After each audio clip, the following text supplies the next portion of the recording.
It's related to my take, which I hope you just heard. Americans are holding a negative view on the state of race relations.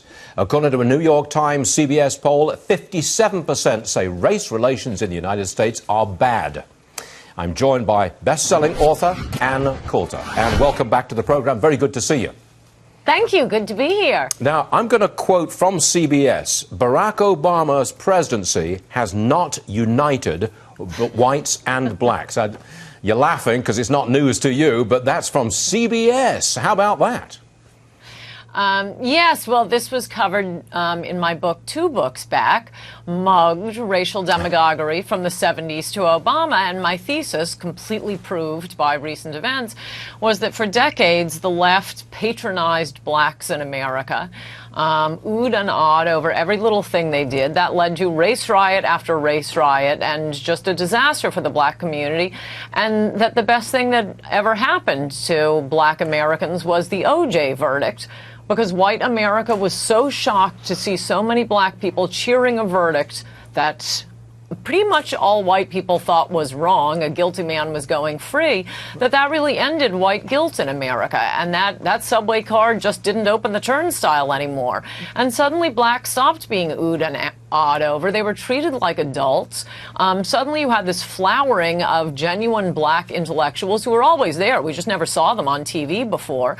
And it was a wonderful, really the best period of race relations, certainly in the last 50 years or so, from the OJ verdict right up until around midway through the Obama administration. And then liberals realized, I don't really blame Obama so much, but I blame him a little bit, but liberals realized we've got to start the white guilt thing going again and gin up black people to vote for the first black president and vote for him again. And we're going to accuse Republicans of racism here and there and not hold blacks responsible for things like Ferguson and Baltimore. And that's what's led to the disaster we're living in now. We're right back into, David Dinkins, New York, except it's throughout the country. Now, I don't know whether you had the chance to listen to what I just said. I just did an editorial, and essentially it was about race. And I'm saying, look, the great American middle is not a racist place at all. It's extraordinarily diverse and relatively harmonious. That's what I found as a guy with a multiracial family, and I think we fit right in. Now, where am I wrong? I mean, if race relations are getting much, much worse, where am I so wrong saying that the great American middle is harmonious? Well, I think you are beginning to be wrong on that, Stuart, and though I'm glad to have you here, by and large, the what you described was absolutely 100% accurate from 1600 until 1970. But we really weren't bringing in races from all over the country. It was a pretty homogeneous country. It was biracial. It wasn't diverse. It was always about 80 to 90% white, 10 to 20% black. And we're having, enough trouble with that much diversity. Well, starting in the 70s, so that the Democrats could start winning elections, they were dumping the poorest of the poor, cultures that are vastly different from our own, on a lot of these middle-class communities. And it tends not to be people like you who will notice, because I bet you don't live in a particularly middle-class community, though I will make no judgment about your salary. It's the middle class that's bearing the cost of all this third world immigration. Yeah, but look, when you move into America, you come to America, you want your kids to do better than you. You want them to climb the food chain. And when they do get up there into the American middle class, it is a non-racist environment. That's my experience. Of course, America is a very non-racist country. Yeah, it is.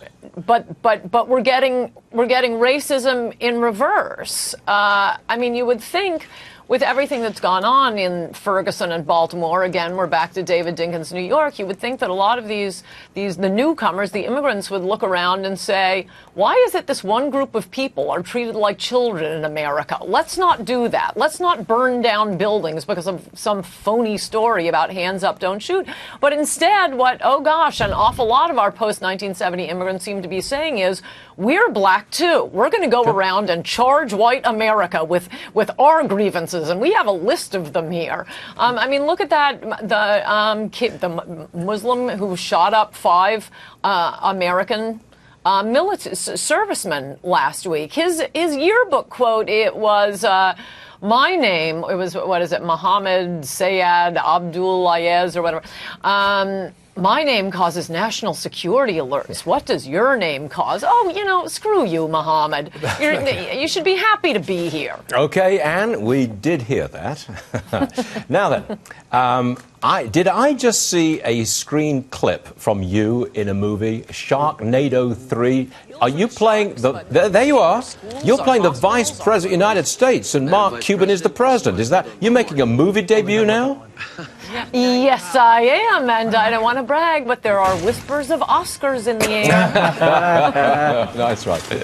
Well, there you go. Is that a shark coming down the stairs in water there? Yes, it must be Sharknado 3. Okay. Well, Anne, good luck with your...